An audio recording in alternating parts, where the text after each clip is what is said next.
একাদশ দ্বাদশ শ্রেণীর হচ্ছে যে পাঠ্যসূচি, সেই পাঠ্যসূচির ভিতরে কবিতা খুব গুরুত্বপূর্ণ একটি বিষয়। সেই কবিতার ক্ষেত্রে আমাদের অনেক কাজ আমরা ক্লাসরুমে করেছি বা ক্লাসে তোমরা ক্লাস হয়েছে, তারই পাশাপাশি আমি আজকে যে কবিতাটি তোমাদের সামনে নিয়ে এসেছি সেটা অনেকেই পারো বা অনেকে সেই বিষয়টা জানা আছে। আমি তোমাদের উদ্দেশ্যে কিছু স্লাইড আছে, সেই স্লাইডগুলা দেখার পরে তোমাদের কাছ থেকে আমি মতামত নিব। সেই মতামতের পরিপ্রেক্ষিতেই তোমরা আসলে বুঝতে পারবে যে আজকের পাঠ শিরোনামটা কি হবে।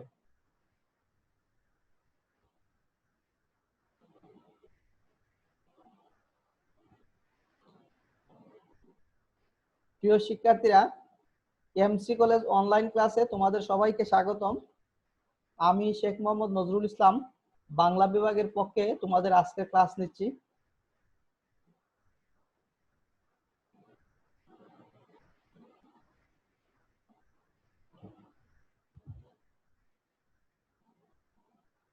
তোমরা এটা জানো, tell me and I will forget, show me and I may remember, involve me and I will understand. যখন তোমাদেরকে কোনো কাজে সংযুক্ত করা হয় তখন তোমরা সেই বিষয়ে তোমরা বুঝতে পারো এবং অনুধাবন করতে পারো। তারই ধারাবাহিকতায় প্রতিটি শ্রেণী কার্যক্রমের সাথে সাথে আমি তোমাদেরকে হোমওয়ার্ক দিচ্ছি বা বাড়ির কাজ দিচ্ছি। সেই বাড়ির কাজগুলো তোমরা সুষ্ঠুভাবে অনেকে সম্পাদন করেছো বা পাঠিয়ে দিচ্ছ, যারা পাঠিয়ে দাও নাই তারা এগুলো আমার কাছে পাঠিয়ে দিবে। শিক্ষার্থীরা, এখানে আমরা একটা হচ্ছে কি ফটোগ্রাফি দেখতে পাচ্ছি, সেটা হচ্ছে একটি হচ্ছে প্রতিবাদের চিত্র।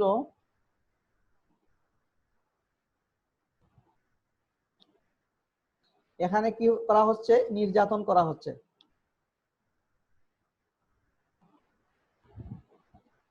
এটা হচ্ছে কি আমাদের দেশের বিভিন্ন সময়ে যে সামন্ততান্ত্রিক যে সমাজ ব্যবস্থা ছিল সেই সমাজ ব্যবস্থার একটি চিত্র ফটোগ্রাফির মাধ্যমে আমি এখানে নিয়ে আসার চেষ্টা করেছি।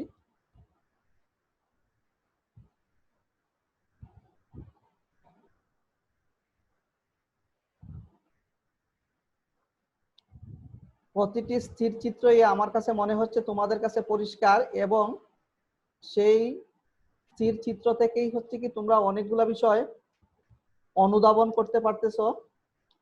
সেই অনুধাবনের ভিতর থেকেই আমি তোমাদের কাছে যে বিষয়টি জানতে চাইবো সেই বিষয়টি হচ্ছে কি তোমরা আমাকে উত্তর দিবে।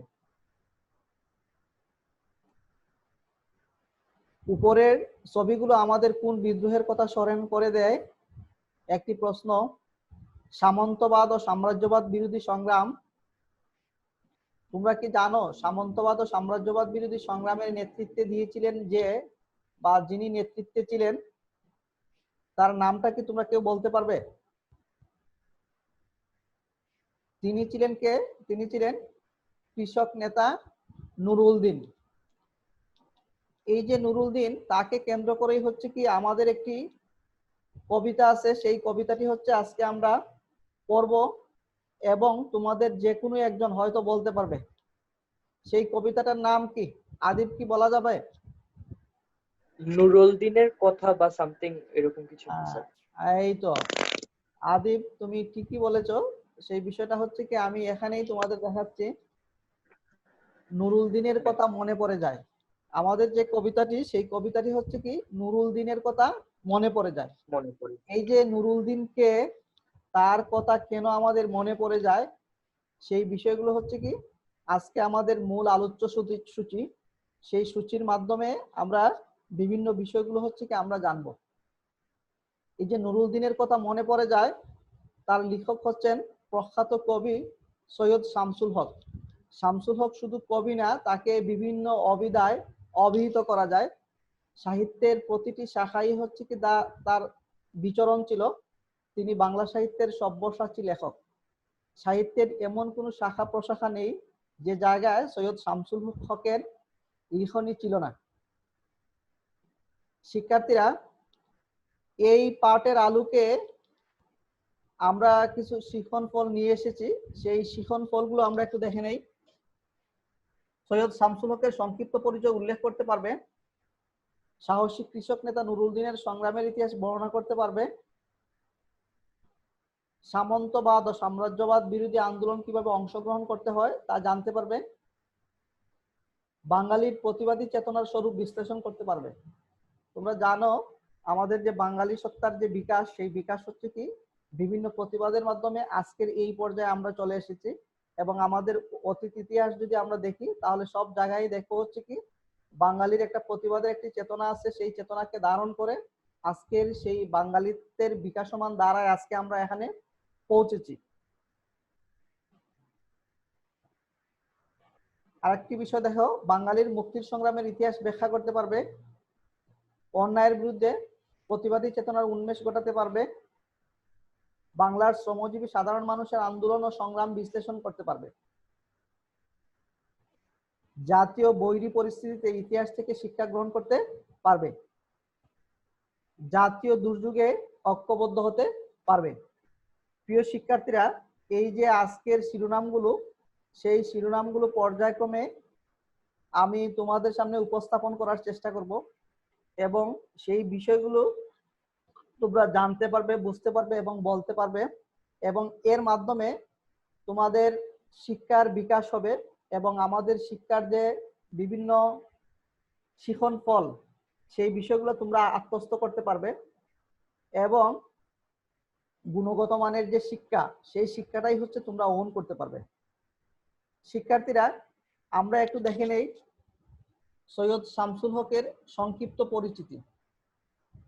যেহেতু উনি বাংলা সাহিত্যে বিরল প্রতিভার অধিকারী, তার পরিচয় সংক্ষিপ্ত সময়ে দেওয়া সম্ভব না। এরপরেও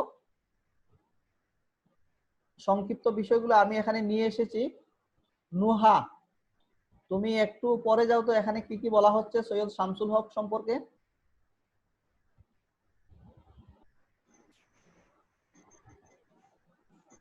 নুহা, কি দেখা যাচ্ছে? জি স্যার। আচ্ছা, একটু পরে যাও। জন্ম 1935 খ্রিস্টাব্দের 27 ডিসেম্বর কুড়িগ্রামে জন্মগ্রহণ করেন। চমৎকার। এরপরে কি আসছে বলো। বাংলা বিভাগের প্রযোজক ছিলেন। কাব্যগ্রন্থ ও কাব্যনাটক। কাব্যগ্রন্থ বৈশাখে রচিত পংক্তিমালা, প্রতিধ্বনিগণ।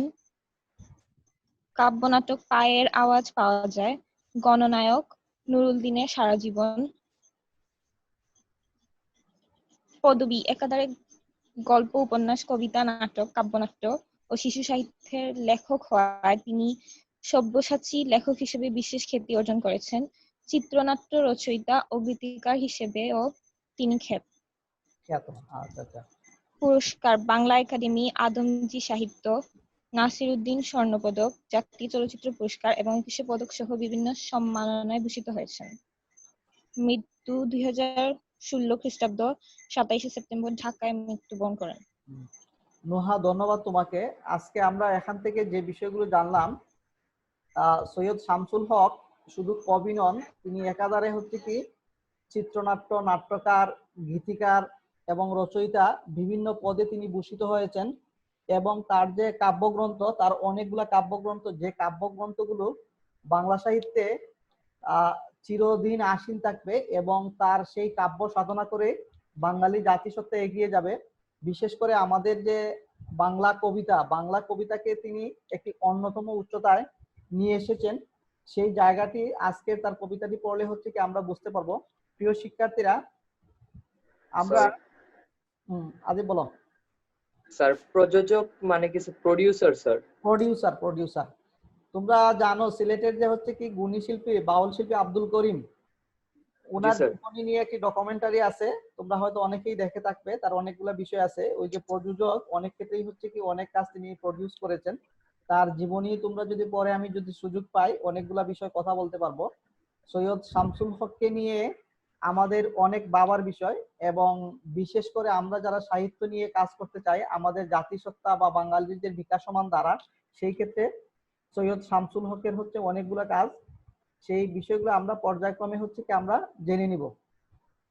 শিক্ষার্থীরা, আমি অনেকগুলো বিষয় এখানে নিয়ে আসতে পারি নাই, কারণ হচ্ছে আমাদের একটি লিমিটেশন আছে, সেই লিমিটেশনের পরেও ওনার যে বিভিন্ন কাব্যগ্রন্থ যে বিষয়গুলো পাঠক পাঠক সমাদৃত, সেই বিষয়গুলো এখানে নিয়ে এসেছি। দেখো, বালিকার চন্দ্রযান ও অন্যান্য, নিষিদ্ধ লুবান, পায়ের আওয়াজ পাওয়া যায়, এই বিষয়গুলো তোমরা অনেকেই পড়ে থাকবে।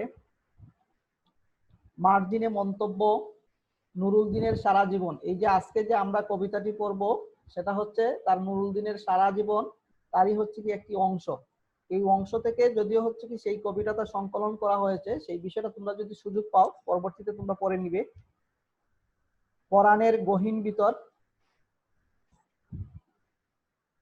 তার অনেকগুলা কাব্যগ্রন্থ আছে, সেই বিষয়গুলো হচ্ছে কি আমরা পর্যায়ক্রমে জেনে নিব। সৈয়দ শামসুল হক বেশি দিন হয় নাই, তিনি প্রয়াত হয়েছেন। তোমরা অনেকেই হয়তো ওনার সাথে দেখা সাক্ষাৎ ছিল, বা ওনাকে বলতে পারে আমাদের সমসাময়িক যে সমস্ত কবি সাহিত্যিক ছিলেন তাদের ভিতরে সৈয়দ শামসুল হক অনন্য। শামসুল হকের সংক্ষিপ্ত জীবনী আমরা একটু জেনে নেই। এটা আদিব যদি একটু পড়তে পারো, একটু পড়ো তো, দেখা যায় কিনা আদিব। জি স্যার। একটু পড়ো আদিব। 27 ডিসেম্বর 1935 থেকে 27 সেপ্টেম্বর 2016 পর্যন্ত। ওনার হচ্ছে জন্ম মৃত্যু আর কি, এই সময় পর্যন্ত জন্ম ওনার জীবনকাল। এই যে 16 সালে উনি মৃত্যুবরণ করেন। আমাদের বাঙালি হাজার লক্ষ লক্ষ কোটি পাঠককে উনি বাঁশি দিয়ে উনি হচ্ছে কি চিরবিদায় বা ইহকাল ত্যাগ করেন। তারই সুখ এখনো হচ্ছে কি আমাদের পাঠক সমাজে আমরা আমরা শুনতে পাই। কারণ হচ্ছে কি তিনি যদি বেঁচে থাকতেন তার কাছ থেকে অনেক সাহিত্যকর্ম আমরা পেতাম। আদিব আদিব বড় তুমি। বিংশ শতাব্দীর শেষ ভাগে সক্রিয় একজন প্রখ্যাত বাংলাদেশী সাহিত্যিক তিনি। কবিতা, উপন্যাস, নাটক, ছোট গল্প, অনুবাদ তথা সাহিত্যের সকল শাখায় সাবলীল পদচারণার জন্য তাকে সব্যসাচী লেখক বলা হয়। তার লেখক জীবন প্রায় 62 বছর ব্যাপী বিস্তৃত। সৈয়দ শামসুল হক একমাত্র 29 বছর বয়সে বাংলা একাডেমি পুরস্কার লাভ করেছিলেন। বাংলা একাডেমি পুরস্কার পাওয়া সাহিত্যিকদের মধ্যে তিনি সবচেয়ে কম বয়সে এই পুরস্কার লাভ করেছেন। এছাড়া বাংলা সাহিত্যে অবদানের জন্য 1984 খ্রিস্টাব্দে বাংলাদেশ সরকার কর্তৃক প্রদত্ত সর্বোচ্চ বেসামরিক সম্মান 21 পদক এবং 2000 খ্রিস্টাব্দে স্বাধীনতা পুরস্কার লাভ করে। আদিব ধন্যবাদ। আচ্ছা, এই অনুচ্ছেদ থেকে আমরা যে বিষয়টি জানলাম, সৈয়দ শামসুল হক বাংলা একাডেমি এ পর্যন্ত বিভিন্ন গুণী ব্যক্তি যারা পেয়েছেন তার ভিতরে তিনি হচ্ছেন বয়সের দিক থেকে খুবই কম বয়স বা অল্প বয়স। এই যে গুণী কবিকে নিয়ে আমরা কথা বলতে যাচ্ছি, তার সেই সংক্ষিপ্ত সময়ে বা একদম শিশুকাল থেকেই বা হচ্ছে কি তার যখন হচ্ছে বোধগম্যতার পর থেকেই হচ্ছে কি সাহিত্য নিয়ে তার সাধনা ছিল। তার এই ধারাবাহিকতায় হচ্ছে কি মাত্র 29 বছর বয়সে তিনি বাংলা একাডেমি পুরস্কার লাভ করেন। এই যে যে কোনো একটি পুরস্কার বা একটি জাতীয় পুরস্কার, বাংলা একাডেমি তোমরা জানো এটা হচ্ছে 1955 সালে প্রতিষ্ঠা করা হয়। সেটা হচ্ছে বাংলা ভাষা বাঙালি জাতিসত্তাকে বিকাশের জন্য। সেই পুরস্কার পাওয়া অল্প বয়সে, সেটা হচ্ছে অনেকখানি বিষয়। এবং সেই যে সৈয়দ শামসুল হক এখান থেকে যে তার যে অগ্রযাত্রা শুরু হলো, সেই যাত্রা থেকে তিনি অনেকগুলো পুরস্কার পেয়েছেন এবং তার কাছ থেকে আমাদের পাঠক সমাজ অনেক কিছু আত্মস্থ করেছে। এবং আমাদের হচ্ছে কি যে হৃদয়ের যে শুকনো অনুভূতি, সেই শুকনো অনুভূতিকে তিনি নাড়া দিয়ে বিভিন্ন সাহিত্য রচনা করেছেন। বিশেষ করে তার কাব্যগ্রন্থগুলা অসাধারণ। সেই বিষয়গুলো তোমরা যদি একটু সুযোগ পাও তোমরা একটু পড়ে নিবে। আমি এখান থেকে যদিও হচ্ছে কি আমাদের এই কিসের লিমিটেশনের জন্য অনেক বিষয় আমরা পড়তে পারবো না, তোমাদেরকে পরবর্তীতে আমি সুযোগ করে দিব, সেই বিষয়গুলো তোমরা এই টেক্সটগুলো পড়ে নিবে। শিক্ষার্থীরা তার সাহিত্যকর্ম এখানে অনেকগুলা বিষয় আছে, তোমরা একটু পরবর্তীতে পড়ে নিবে।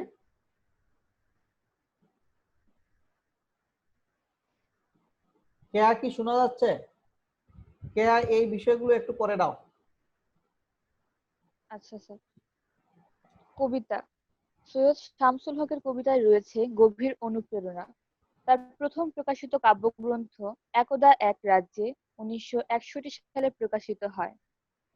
পরে বৈশাখে রচিত পংক্তিমালা, পরাণের গহীন ভেতর, নাভিমূলে ভস্মাধার, আমার শহর ঢাকা, বেজান শহরের কেরাম, বৃষ্টি ও জলের কবিতা কাব্যগ্রন্থগুলো তাকে পাঠক মহলে জনপ্রিয় করে তোলে। শিক্ষার্থীরা, আমি তোমাদেরকে উদাত্ত আহ্বান জানাবো, এই যে কাব্যগ্রন্থগুলা আমরা যদি সুযোগ পাই, তোমরা যদি সুযোগ পাও, সেই বিষয়গুলো হচ্ছে কি তোমরা পড়ে নিবে। এবং আমি আশাবাদী এবং আমি বিশ্বাস করি সেই বিষয়গুলো তোমাদের হৃদয়ে টাচ করবে।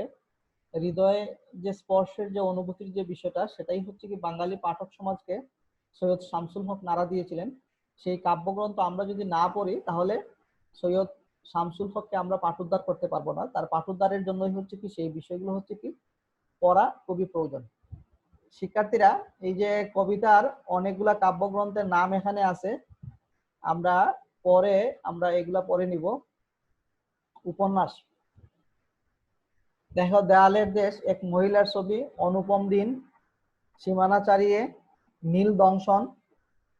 এই যে বিভিন্ন কাব্যগ্রন্থ বা উপন্যাসের কথা বলা হচ্ছে, সেটি হচ্ছে কি পর্যায়ক্রমে আমি তোমাদেরকে পড়ার জন্য আহ্বান জানাবো। শিক্ষার্থীরা, তোমরা জানো সৈয়দ শামসুল হকের আমার পরিচয় নামে একটি কবিতা আছে। সেই কবিতা দিয়ে হচ্ছে কি তিনি আমাদের টোটাল বাঙালিদের যে পরিচয়, সেই পরিচয় দিয়েছিলেন, সেটা তোমরা জানো। একটু যদি আমি তোমাদের একটু ওই শুনিয়ে দিতে চাই, কেয়া, এইটা তুমি একটু পড়ে নাও। পুরাটা কি দেখতে পাচ্ছ? জি স্যার। আচ্ছা, এইটুকু পড়লেই হবে, আমরা মূল কবিতায় চলে যাব। আমার পরিচয়, সৈয়দ শামসুল হক। আমি জন্মেছি বাংলায়, আমি বাংলায় কথা বলি, আমি বাংলার আলপথ দিয়ে হাজার বছর চলি, চলি পলি মাটি কোমলে আমার চলার চিহ্ন ফেলে, 1300 নদী শুধায় আমাকে, কোথা থেকে তুমি এলে? আমি তো এসেছি চর্যাপদের অক্ষরগুলো থেকে, আমি তো এসেছি সওদাগরের ডিঙার বহর থেকে, আমি তো এসেছি কৈবর্তের বিদ্রোহী গ্রাম থেকে, আমি তো এসেছি পালযুগ নামে চিত্রকলার থেকে, এসেছি বাঙালি পাহাড়পুরের বৌদ্ধ বিহারে থেকে, এসেছি বাঙালি জোর বাংলার মন্দির বেদি থেকে, এসেছি বাঙালি বরেন্দ্র ভূমি সোনা মসজিদ থেকে, এসেছি বাঙালি আউল বাউল মাটির দেউল থেকে। কেয়া গোস্বামী, ধন্যবাদ তোমাকে চমৎকার আবৃত্তির জন্য। শিক্ষার্থীরা, এই যে আমার পরিচয়, সেই আমার পরিচয় থেকেই আমরা হচ্ছে কি সৈয়দ শামসুল হককে আমরা যদি চিনে নাই, আমি মনে করব সেটা হচ্ছে আমাদের প্রতিটি বাঙালিরই পরিচয় সৈয়দ শামসুল হক তার কবিতার মাধ্যমে দিয়ে গেছেন। দেখো, তার এখানে এই কবিতার প্রতিটা জায়গায় হচ্ছে কি আমাদের বাঙালির চিরচেনা সুর, চিরচেনা শব্দ, চিরচেনা বাক্য, আলপথ, পলিমাটি, নদী, চর্যাপদ এবং সদাগরের ডিঙ্গা, এইগুলাই হচ্ছে কি আমাদের বাঙালি জাতিসত্তার সাথে মিশে আছে। এই যে কৈবর্তের বিদ্রোহী গ্রাম, পাল যুগ, পাহাড়পুর, জুর বাংলা মন্দির, বরেন্দ্র ভূমি, আউল বাউল, এই যে বিষয়টা, এই বিষয়টাই হচ্ছে কি বাংলাদেশের একমাত্র কবি সাহিত্যিক যার পক্ষেই হচ্ছে কি সেই বিষয়গুলো অবলীলায় বা সাবলীল ভাবে আমাদের সামনে তুলে এনেছেন, তিনি হচ্ছেন সৈয়দ শামসুল হক। এই সৈয়দ শামসুল হকের তার যে কবিত্ব সত্তা বা তার যে কবি অভিব্যক্তি, তার এই কবিতাগুলো পড়লেই হচ্ছে কি বোঝা যায় তিনি হচ্ছেন অনন্য এবং হচ্ছে অসাধারণ। বাঙালি জাতিসত্তা, বাঙালি ভাষা বা বাংলা ভাষা যতদিন বেঁচে থাকবে, সৈয়দ শামসুল হক আমাদের মধ্যে বেঁচে থাকবেন।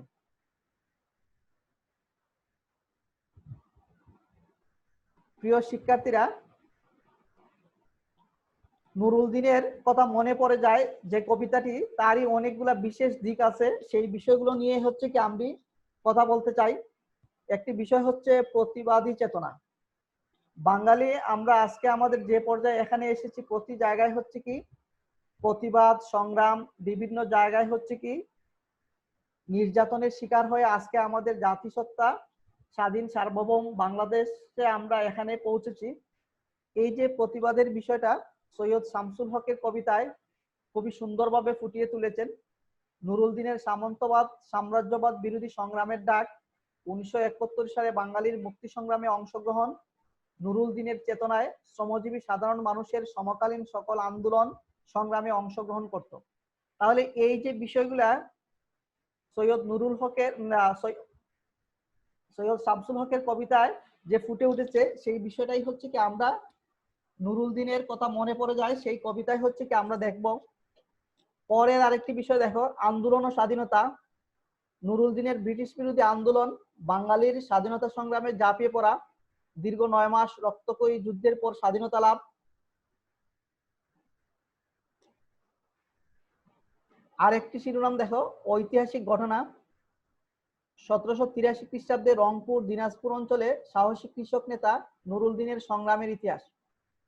ব্রিটিশ বিরোধী আন্দোলনের ইতিহাস, গ্রামীণ জীবন ও প্রকৃতি, গ্রাম গঞ্জ হাট জনপদ লোকালয়, জ্যোৎস্না পূর্ণিমার চাঁদ, নীল আকাশ প্রভৃতি। বিদেশি আগ্রাসন ও নির্যাতনের বিষয়টি তার সেই কবিতায় সুন্দরভাবে ফুটে উঠেছে। সেই বিষয়টি দেখো, বাংলায় ব্রিটিশদের অত্যাচার নির্যাতন, পাকিস্তানি হানাদারদের শোষণ নিপীড়ন, নিরস্ত্র বাঙালির উপর আক্রমণ, বাংলার মানুষদের স্বপ্ন স্বাধীনতাকে চিরতরে স্তব্ধ করা, শ্রমজীবী নিরীহ মানুষকে হত্যা করা, এই বিষয়গুলো নুরুল দিনের কথা মনে পড়ে যায়, কবিতায় সুন্দরভাবে উপস্থাপিত হয়েছে। প্রিয় শিক্ষার্থীরা, আমরা সেই বিষয়টি আজকে কবিতার বিভিন্ন অংশে হচ্ছে কি আমরা জেনে নিব। তার আগে নুরুল দিনের কথা মনে পড়ে যায়, সেই কবিতায় নতুন শব্দগুলো আছে, সেই শব্দগুলোর সাথে আমরা একটু পরিচয় জেনে নেই এবং সেই শব্দের সাথে প্রকৃতির যে মিল বন্ধন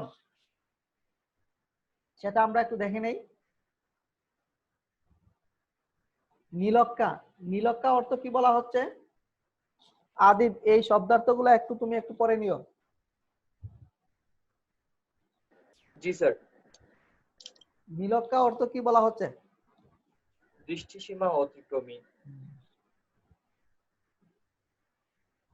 ডবল দুধের মতো জ্যোৎস্না। জ্যোৎস্নার রঙকে বৃক্ষের সঙ্গে তুলনা করা হয়েছে। দুধের সঙ্গে তুলনা করা হয়েছে, দুধের সঙ্গে তুলনা করা হয়েছে। এই যে কবির যে উপমা দেওয়ার হচ্ছে কি যে কৌশল এবং উপমার হচ্ছে কি যে শব্দ চয়ন, সেটি হচ্ছে কি চমৎকার।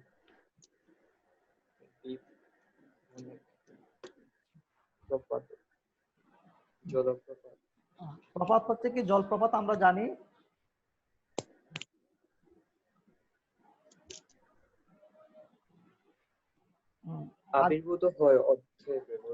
আবির্ভূত হয় অর্থে ব্যবহৃত, মানে হচ্ছে কি আমাদের দেশে বিভিন্ন সময় বিভিন্ন হানাদার বাহিনী আক্রমণ করেছে।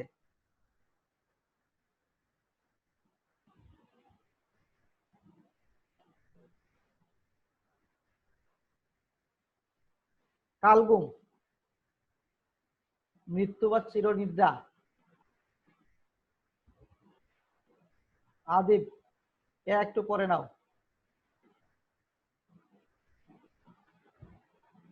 স্যার আগের পেজটা আরেকবার স্যার। আগের পেজ কি আবার লাগবে? না, এই যে এই পেজটাই স্যার। দেখো, ওই যে বাহে বাপু হে, দিনাজপুর রংপুর এলাকার হচ্ছে কি সম্বোধন বিশেষ, আমরা অনেক সময় ডাকি না, এই যে তুমি এদিকে আসো, এই যে বাহে বাপু হে, এরপরে হচ্ছে কুনটে কোথায়, এই শব্দগুলো খুবই আঞ্চলিক শব্দ এবং হচ্ছে কি প্রাচীন জনপদের শব্দ। সেই প্রাচীন জনপদের শব্দকে অসাধারণ ভাষায় বা খুবই সাবলীল ভাবে কবি উপস্থাপন করেছেন। আমরা শিক্ষার্থীরা আমরা তার কবিতায় সেই বিষয়গুলো হচ্ছে কি আমরা দেখব। আমি আবার কেয়াকে আহ্বান জানাচ্ছি। কেয়া, একটু শোনা যাচ্ছে? তুমি কি দেখতে পাচ্ছ এই লেখাগুলো? একটু পড়ো। তুমি তিনটা স্লাইডই তোমাকে পড়তে হবে, এরপরে আমরা এগুলো নিয়ে একটু কথা বলবো। পড়বো স্যার। পড়ো। নীলক্ষা আকাশ নীল, হাজার হাজার তারা ওই নীলে অগণিত, আর নিচে গ্রাম গঞ্জ হাট জনপদ লোকালয় আছে 69,000। ধবল দুধের মতো জ্যোৎস্না তার ঢালিতেছে চাঁদ পূর্ণিমায়। নষ্ট ক্ষেত নষ্ট মাঠ নদী নষ্ট, বড় নষ্ট যখন সংসার, তখন হঠাৎ কেন দেখা দেয় নীলক্ষার নীলে তীব্র শীষ দিয়ে এত বড় চাঁদ?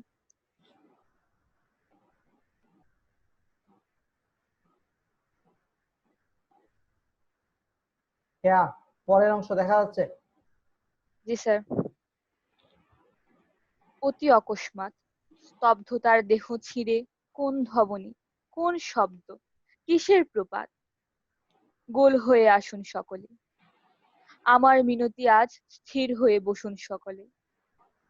অতীত হঠাৎ হানা দেয় মানুষের বন্ধ দরজায়।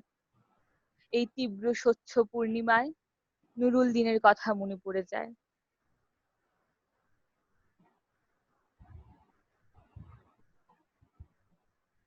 কাল ঘুম যখন বাংলায়, তার দীর্ঘ দেহ নিয়ে আবার নুরুল দিন দেখা দেয় মরা আঙিনায়। নুরুল দিনের বাড়ি রংপুর যে ছিল, রংপুরে নুরুল দিন একদিন ডাক দিয়েছিল 1189 সনে। আবার বাংলার বুঝি পড়ে যায় মনে, নুরুল দিনের কথা মনে পড়ে যায়।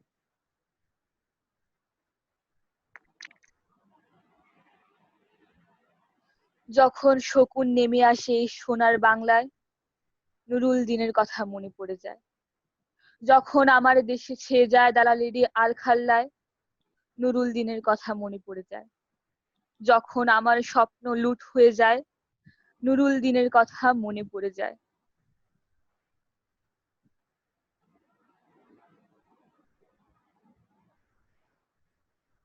যখন আমার কণ্ঠ বাজেয়াপ্ত করে নিয়ে যায়, নুরুল দিনের কথা মনে পড়ে যায়।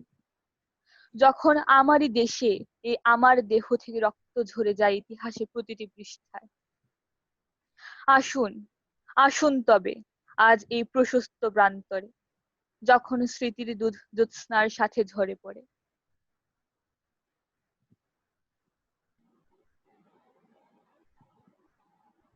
তখন কে থাকে ঘুমে, কে থাকে ভেতরে, কে একা নিঃসঙ্গ বসে অশ্রুপাত করে?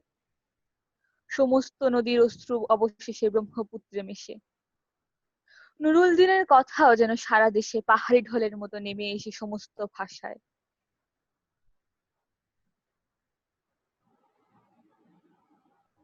অভাগা মানুষ যেন জেগে ওঠে আবার এই আশায় যে আবার নুরুল দিন একদিন আসিবে বাংলায়। আবার নুরুল দিন একদিন কাল পূর্ণিমায় দিবে ডাক, জাগো বাহে কণ্ঠে সবাই। কেয়া গোস্বামী, খুবই চমৎকার, তোমাকে ধন্যবাদ। প্রিয় শিক্ষার্থীরা, আমরা তার কাছ থেকে আজকে যে খুবই সুন্দর আবৃত্তি শুনলাম, এই যে সৈয়দ শামসুল হকের যে কবিতা নুরুল দিনের কথা মনে পড়ে যায়, তার যে কবিতার শব্দ চয়ন, কবিতার ছন্দ, লয়, তান এবং প্রতিটি বিষয়ই হচ্ছে কি পাঠককে আকৃষ্ট করেছে। আমার কাছে মনে হচ্ছে বাংলা সাহিত্যে এমন কোন কবি সাহিত্যিক কবি বিরল, যারা হচ্ছে কি একদম অন্তঃ জনগোষ্ঠীর শব্দগুলোকে কবিতার ছন্দে তিনি যেভাবে বিশ্লেষণ করে আমাদের সামনে উপস্থাপন করেছেন সাবলীল ভঙ্গিমায়, সাবলীল ভাষায়, সেটা হচ্ছে খুবই বিরল বিষয়। এবং তার কবিতা পড়লেই হচ্ছে কি আমরা বুঝতে পারি আমাদের বাঙালি জাতিসত্তার যে চেতনা, আমাদের অতীতের আমাদের যে হাহাকার, অতীতের যে আমাদের স্মৃতি, বিভিন্ন জাতিসত্তা, বিভিন্ন বেনিয়ারা বিভিন্ন সময় যেভাবে হচ্ছে কি আমাদেরকে নির্যাতন করেছে এবং আমাদেরকে দমিয়ে রাখার চেষ্টা করেছে, সেই বিষয়গুলো হচ্ছে কি নুরুল দিনের কথা মনে পড়ে যায়, কবিতায় সুন্দরভাবে উপস্থাপিত হয়েছে। দেখো, সৈয়দ শামসুল হক তিনি বিভিন্নভাবে আমাদের সেই বিষয়গুলো, আমাদের অতীত স্মৃতিকে স্মরণ করিয়ে দিয়ে আমাদের বিকাশমান ধারাকে অব্যাহত রাখার জন্য তিনি উদাত্ত আহ্বান জানাচ্ছেন। তারই ধারাবাহিকতায় তার কবিতার মাধ্যমে আমরা নুরুল দিনকে বারবার আমরা স্মরণ করতে হবে। কারণ হচ্ছে কি নুরুল দিনের মতো চরিত্র বা প্রতিবাদী যে চেতনা, সেই চেতনা হচ্ছে কি আমাদেরই বাঙালির চেতনার রং। নুরুল দিন একজন হচ্ছে প্রতীকী মানুষ, সেই নুরুল দিন শুধু একজন নয়, বাঙালি জাতির ভিতরে শত শত নুরুল দিন জন্ম নিয়েছেন। আগামীতে জন্মাবেন এবং সেই নুরুল দিনকে স্মরণ করেই হচ্ছে কি আমাদের জুলুম, অত্যাচার, নিপীড়ন সেই বিষয়গুলো থেকে আমাদের মুক্তি পেতে হবে।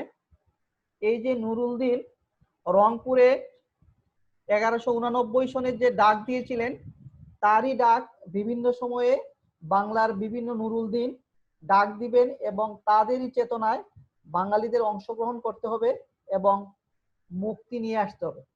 এই বিষয়গুলোই হচ্ছে কি সৈয়দ শামসুল হকের কবিতার মূল থিম।